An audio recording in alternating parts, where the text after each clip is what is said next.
أعوذ بالله من الشيطان الرجيم بسم الله الرحمن الرحيم إن الله عنده علم الساعة وينزل الغيث ويعلم ما في الأرحام وما تدري نفس ماذا تكسب غدا وما تدري نفس بأي أرض تموت الآية صدق الله العلي العظيم قدر منو غوارم چيو حديث شريف درتا تشريح كم حديث جبريل يوغشت حديث دي او دي حديث شريف چششيان ذكر دي نو دا حديث شريف تتاسي متوجه سي دوهم خليفة دي اسلام حضرت عمر رضي الله عنه دا مبارك سا رواية دي حديث شريف دي حضرت عمر رضي الله عنه فرمائي وای موږ یو ورځ د پیغمبر علی السلام سره ناست وو اذ طلع علينا رجل شديد بياض الثياب شديد سواد الشعر لا يرى عليه اثر السفر ولا يعرفه منا احد والمجد پیغمبر علیہ السلام سرناستو یو څوک رالی ناڅاپه یو څوک راغی دی مجلس ته هغه داسې څوک و چې تک سپینه جامه وه دا جامې چې اغوستې وې دا تک سپینې وې او تک تور ویښتان یې وه او د سفر یو اثر نه پر معلومېدی او په موږ ناستو کسانو کې هیچا نه پیژندی چپل پیغمبر علیه السلام یو پیغمبر علیه السلام پیژندی صحابه کرامو کې چا نه پیژندی نو دغه څوک چې سپین کالی دي تور ویښتان دي د سفر یو اثر نه پر معلومیږي او موږ صحابه کرامو کې څوک نه پیژني دا راغی پیغمبر علیہ السلام ته مخامخ کښینستی د اتحیات پر شکل دا د اتحیات پر شکل ناسته دا د ادب ناسته ده د مشایخ سره د استادانو سره نو ناسته دغه ناسته شده چې د اتحیات شکل وي بیا بالخصوص چې بیا پوښتنه د دې استاد څخه کوي د دې شیخ څخه یو مسله زده کوي نو په دغه صورت کې څه ترتیب دادی چې د تحیات پر شکل ناشتي نو دغه سړی راغی پیغمبر علی السلام ته کښینستی د تحیات پر شکل اوس د پیغمبر علی السلام سره یو څو پوښتنې کوي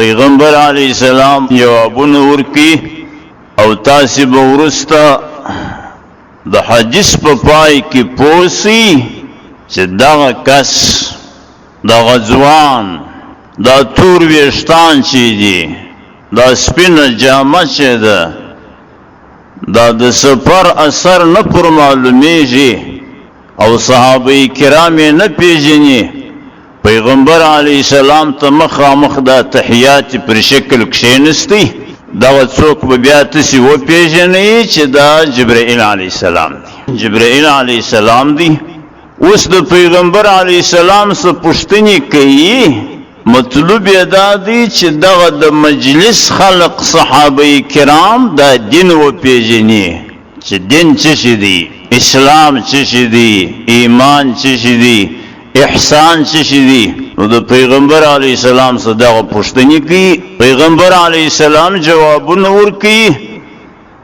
د حدیث په پای کې به بیا راځي چې پیغمبر علیه السلام حضرت عمر رضی الله عنه ته وایي دا کس مو پیژندی دا څوک وو دا سوال کوونکی څوک وو حضرت عمر رضی الله عنه ورته وایي الله ورسوله اعلم زموږ سره علم نشته تاسو په پوهیږئ پیغمبر علیه السلام ورته وایي چې دا جبرائیل علیه السلام وو د دې دپاره راغی تاسو ته دین درښوي دا هغه کس نو دغه څوک چې جبرائیل علیه السلام دی سپین کالی دی تک تور ویښتان دی پیغمبر علیه السلام ته کښینستی اوس پوښتنې کوي مولانا علی قاری صاحب د دغه ځای سره په مرقات شریف کې لیکي وای د دې حدیث موږ ته معلومه سوله چې سپینه جامه ښه جامه ده یو څوک چې د علم په تحصیل کې ځي علم حاصلوي سپینه جامه دي واغوندي او بل د حدیث دا روښانه سوله چې جامه د طالب دا باید پاکی پاک جامعی صفائی باید ولی د جبرائیل علیہ السلام جامع تک سپینا پاک صاف جامع چې د سفر یو اثرم نه پر معلومه دی او بل د دې حدیث دا مسله ښکارا سوله چې علم چې سړی حاصلوي په ځواني کې دا د ځواني څه وخت دی ځکه چې جبرائیل علیہ السلام چې اوس پیغمبر علیہ السلام ترازی پر کم شکل شدید سواد شعر تکتور ویشتان یو تکتور ویشتان دا خود ځواني حالت دی نو د حدیث شریف صدا مسله مشتروشان اسول چې طالب چې علم حاصلوي دین زده کوي دا په هغه وخت کې وي چې تکتور ویشتان یعنی د ځواني وخت وي د ځواني او د ځواني په وخت کې ښه قوت لري که د چا د خوا څه تکلیفونه پر طالب راکړه برداشتم کولی شي د ځواني په وخت کې او که سپین ږیری شي برداشت د خبرو هم نشي کولی نو دغه ځوان چې په واقع کې جبرائیل علیه السلام دی پیغمبر علیه السلام ته د تحیات پر شکل کښېنستی اوس نو پوښتنې دي اوله پوښتنه اخبرني یا محمد عن الاسلام اے محمد علیہ السلام اسلام راوشه اسلام چی شي دی پیغمبر علیہ السلام په جواب کې څور دی وای الاسلام وان تشهد ان لا اله الا الله وان محمد رسول الله وتقيم الصلاة وتؤتي الزكاة وتصوم رمضان وتحج البيت ان استطعت اليه سبيلا دا اسلام دی یو شاخ د اسلام دادی چې دا شاهدی به ادا کوي چې بل معبود بر حق نشته بیل الله عز وجل او دا شاهدی به ادا کوي چې محمد علیه السلام د الله عز وجل رسول دی دا یو شاخ د اسلام بل شاخ د اسلام دادی چې لمونځ به کوي دعا دریم شاخ د اسلام دادی چې زکات به ورکوي څلورم شاخ د اسلام دادی چې روژه به نیسي فرضي روژه چې راورسیږي او پنځم شاخ د اسلام دادی حج به کوي ان استطعت الیه سبیلا که دې قدرت درلودي د تګ وراتګ بیا چې حج ته ولاړ سي په کورنۍ کې هم دغه شی لري چې د کور خلق د هغه وخت ځان په ورسوي چې ته د حج سره ځې بس دغه پنځه شیان دي پخوا به موږ ته په کوچنیوالي ویل والپنج بنا چې شي دي که نزرح انو دا ښه خبره وه که نزرح کا په کلمه سي که نزرح نن به نماز سي لمنځ ورپسې زی به زکات سي ورپسې ری به روژه سي ورپسې حی به حج سي که نزرح دا پنج بنا دا چې سره راټول سي دغه ته اسلام وایي که چا د اسلام پوښتنه درڅه وکړه چې اسلام څه شي دی ورته وایه دا پنج بنا بس دغه اسلام دی دا چې پیغمبر علیه السلام ورته وویل هغه ځوان تک سپین کالي چې اغوستي دي چې په واقع کې جبرائیل علیه السلام دی هغه وایي صدقت صادق یا رسول الله حضرت عمر رضی الله عنه وای فعجبنا له يسأله ويصدقه وای مستعجب دې سړي ته کاوي چې د نبی علی السلام څخه سوالم کوي ورسته تصدیقم کوي هغه چې جواب ورکړي دی وای صدقت صادق یا سوالم کوي تصدیقم کوي دومره پښتنه کوي دغه ځوان اخبرني یا محمد عن الايمان اے محمد علیہ السلام ایمان راوشه اسلام خو راوشوي ایمان چشت ایمان و اسلام باید سره وپیژندل شي پیغمبر علیہ السلام څه ورته وایي ان تؤمن بالله وملائکته وكتبه ورسله واليوم الاخر وتؤمن بالقدر خیره و شره. پیغمبر علیہ السلام ورته وایي ایمان دا دی چې په زړه کې به دې دا تصدیق وي چې الله عز وجل ستا، الله عز وجل یو دی، شریک نه لري، نه په ذات کې، نه په صفت کې، نه په یو فعل کې، او الله عز وجل لره شش صفتونه سته. پر دې به دې تصدیق وي. او د الله عز وجل پر ملائکو به دې تصدیق وي چې ملائکې سته، ملائکې د الله عز وجل سته. ملائکې هغه بندگان دي چې نورانی بدنونه دي او په مختلفو شکلو کېدلی شي. ملائکې زما او ستا پر شکل هم کېدلی شي. اوس جبرائیل علیه السلام چې په دغه حدیث کې پیغمبر علیه السلام ته راځي نو په خپل شکل راځي یا والی د انسان پر شکل ورته راځي. او ملائکې ټول د الله عز وجل بندگان دي. الله عز وجل ته انتظار دي چې الله عز وجل د څه شي امر ورته کوي. او د ملائکو شمار چاته نه دی معلوم چې ملائکې څو دي. یو الله عز وجل په خبر دی چې ملائکې څو دي. په ټول عالم کې عظیم مخلوق هغه ملائکې دي. کتابونه راوړي دا مکه معظمه نه ده، دا د مکه معظمه پر برابرۍ په اوم اسمان کې یو خونه ده بیت المعمور ورته وایي. دا د ملائکو قبله ده. نو هر شپه هر ورځ او یا زره ملائکې ورننوځي دا بیت المعمور ته، هلته عبادت کوي، ماښام بیرته راوځي. دا بل ورځ بیا نورې او یا زره ملائکې دي. دا بل ورځ بیا نورې او یا زره ملائکې دي. هغه او یا زره ملائکې چې نن بیت المعمور کې دي هغو ته بیا تر قیامته واري نه ورځي. هغه اول ورځ چې بیت المعمور ته او یا زره ملائکې ورغلي هغو ته بیا در اوسه واري نه دي ورغلي. دا ملائکې دغونې مخلوق دي. نو د الله عز وجل پر ملائکو به دې هم ایمان و تصدیق وي. د الله عز وجل پر کتابو به دې هم ایمان و تصدیق وي چې کتابونه سته. کتابونه د کتابو شمار لا معلوم دي. 104 کتابونه دي. 104 کتابونه دا پر انبیاءو علیهم الصلوات و تسلیمات نازل شوي دي. 50 صحیفې، هر صحیفه کتاب دی. 50 صحیفې پر شیث علیہ السلام، 10 صحیفې پر ادریس علیہ السلام، دا 8. 10 صحیفې پر ابراہیم علیہ السلام، 10 صحیفې پر آدم علیہ السلام، دا 10. 4 دا لوی اسمانی کتابونه دي، تورات، انجیل، زبور، قرآن. دا 104. دغه 104 کتابونه پر دغه به تصدیق وي چې دا د الله عز وجل د خوا راغلي دي، دا حق کتابونه دي.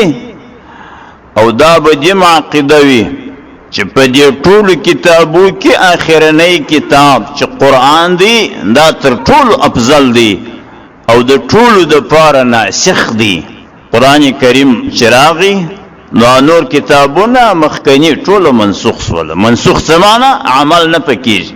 قرآن کریم آخرنی هم دی، اشرف د کتابو هم دی. پر دغه کتابو به دې هم ایمان وي، تصدیق به دې وي. او پر رسولانو به دې هم تصدیق وي چې رسولان ستا، انبیا ستا علیهم الصلوات و تسلیمات. د انبیاو شمار څو دی؟ څونه انبیا دنیا ته راغلي دي؟ بعضې روایاتو کې راغلي دي 1,40,000 تقریبا دغونې انبیا راغلي دي علیهم الصلوات و تسلیمات. 1,40,000. دغه به دې عقیده وي چې انبیا راغلي دي، د الله عز وجل خاص بندگان دي او د ټولو ګناهو څخه پاک دي. دا عقیده به مهم وي. ګورئ دا خبره زده کړئ، دا د ګناهو څخه چې یو مخ پاک دي دا به څوک یې؟ دا یوازې انبیا دي علیهم الصلوات و تسلیمات. شرح العقاید کې دا مسله په تفصیل راځي چې انبیاء علیهم الصلوات و تسلیمات چې دي هغه یو ګناه هم نه ده کړی، نه صغیره نه کبیره نه سهوا نه عمدا، یو ګناه هم نه ده کړی، د ګناهو څخه پاک. د انبیاء علیهم الصلوات و تسلیمات را ودی خواته د هر چا څه ګناه شوی ده، او که ولی دی که بزرگ دی که عالم دی که غیر عالم دی، بیا د ګناهو څخه به څوک پاک نه وي. نو دغه به دې عقیده وي چې انبیاء علیهم الصلوات و تسلیمات د الله عزوجل مخلوق دا راغلی دي د تبلیغ دپاره، د دعوت الی الخیر دپاره، او د ګناهو څخه ټوله پاک دي. او تصدیق به دې پر دې وي چې د قیامت ورځ شته، د قیامت ورځ راتلونکې ده، آخره ورځ راځي، او پر دې به دې ایمان و عقیده وي چې دا د خیر فیصلې، دا د شر فیصلې، دا د الله عزوجل د طرف دي. که د خیر فیصله که د شر فیصله، دا د الله عزوجل په قدرت کې. بس دغه ایمان دی، پر الله عزوجل تصدیق، پر ملائکو تصدیق، پر کتابو تصدیق، پر رسولانو تصدیق، پر آخر ورځ تصدیق، او پر دې تصدیق چې خیر و شر دا دواړه د الله عزوجل د طرفه دي. دغه ته ایمان وایي. دا چې پیغمبر علیه السلام ورته وویل هغه سائل څه وایي؟ سوال کوونکی صدقت، صادق یا رسول الله، رښتیا دې وویل، دغه ایمان دی. درېیمه پوښتنه کوي اخبرني یا محمد عن الاحسان، اے محمد علیه السلام احسان را وښیه، احسان څه شی دی؟ احسان معنا اخلاص. پیغمبر علیه السلام ورته وایي الاحسان ان تعبد الله كأنك تراه فإن لم تكن تراه فإنه يراك. احسان دا دی چې د الله عزوجل عبادت به داسې کوي لکه ته چې وینې، لکه ته چې الله عزوجل وینې. نو پر داسې طرز چې عبادت کوي نو خو باره په عبادت کې ډېر کوشش کوي، ښه په ارامي کوي. خو که ته الله عزوجل نه وینې، الله عزوجل تا ویني. نو چې الله عزوجل دې ویني نو پر عبادت به دې کوشش وي، عبادت به ښه عبادت کوي او د نیت صفایي به راولي. بیا پوښتنه کوي د پیغمبر علیه السلام څخه اخبرني عن الساعه، اے محمد علیه السلام د قیامت ورځ را وښیه، د قیامت ورځ څه وخت ده؟ پیغمبر علیه السلام څه ورته وایي؟ ما المسؤول عنها باعلم من السائل. اے جبرائیل علیه السلام خو ته زما څه پوښتنه کوې چې د قیامت ورځ څه وخت ده؟ نو زما او ستا څه فرق دی؟ زه خو درته عالم نه یم په دغه مسله کې، د قیامت په ورځ ته نه یې خبر، زه نه یم خبر. ما المسؤول عنها باعلم من السائل. اڅوک چې سوال جنې کیږي پیغمبر علیه السلام هغه اعلم ډیر عالم تر سوال کوونکی نه دی. لکه سوال کوونکی چې نه دی په خبر، جبرائیل علیه السلام دی، هغه مسؤول عنها چې پیغمبر علیه السلام دی هغه نه دی په خبر، ورزه نه یم په خبر. بیا هغه پوښتنه کوي اخبرني عن اماراتها یا رسول الله، قیامت ورځ خو نه در معلومیږي، علامې خو نو راته ووایه، قیامت علامې به څه شي؟ پیغمبر علیه السلام په جواب کې څه ورته وایي؟ ان تلد الامة ربتها، چې مینځه خپل بادار وزیږي. دغه د قیامت یو علامه ده، د مینځي څخه خپل بادار وزیږي. ما په خبر خو پوهېږي مینځه ده، مینځه داسې څوک وزیږي چې هغه د مینځي دپاره بادار سي. ان تلد الامة ربتها، چې مینځه خپل بادار وزیږي، یعنی د مینځي څخه داسې څوک پیدا سي چې هغه باره د مینځي دپاره بادار سي. نو د دې عبارت خو ډېرې ترجمې دي.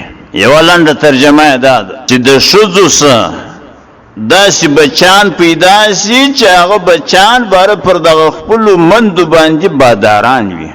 یعنی دا مطلب چې زوی د خپلې مور څخه د مینځي کار اخلي. دغه ترجمه ده. د ښځې څخه یو بچی پیدا سي، بچی چې رالوی سو، بچی د مور سره داسې کار غواړي لکه د مینځ څه چې غواړي. دا مور د خپل ځان دپاره مینځه کې، نو دغه ترجمه ده چې مینځه خپل بادار وزیږي. مطلب دا دی چې د ښځو بچان پیدا شي، هغه بچان چې هغه د خپلو مندو په قول نه کوي، د هغو خبرې نه مني، بلکې مندې و دغه ته مجبوره کوي چې زما خبرې به مني. ولې وایي زه ستا دپاره لکه بادار، ای مورې ته زما دپاره لکه مینځه داسې. بس دغه د قیامت علامه ده. یو دوم، وان ترى الحفاة العراة وان ترى الحفاة العراة العالة رعاء الشاء يتطاولون في البنيان. دا من قیامت علامه ده. هغه کسان چې څپلۍ نه لري، جامې نه لري، او پسونه ګوري په دشتو کې، پسونه ګوري او فقیران وي، مسکینان وي، څپلۍ یې نه وي، جامې یې نه وي، مسکینان وي، پسونه ګوري. دغه کسان که دې ولیده چې کوټې یې جوړولې، بنګلې یې جوړولې، او په دا کوټیو په دا بنګلو کې افتخار هم کاوي، تر نورو خلقو یې ځانونه لوړ بلله چې موږ خو داسې بنګلې لرو، داسې کوټې لرو، تاسې نه لرئ.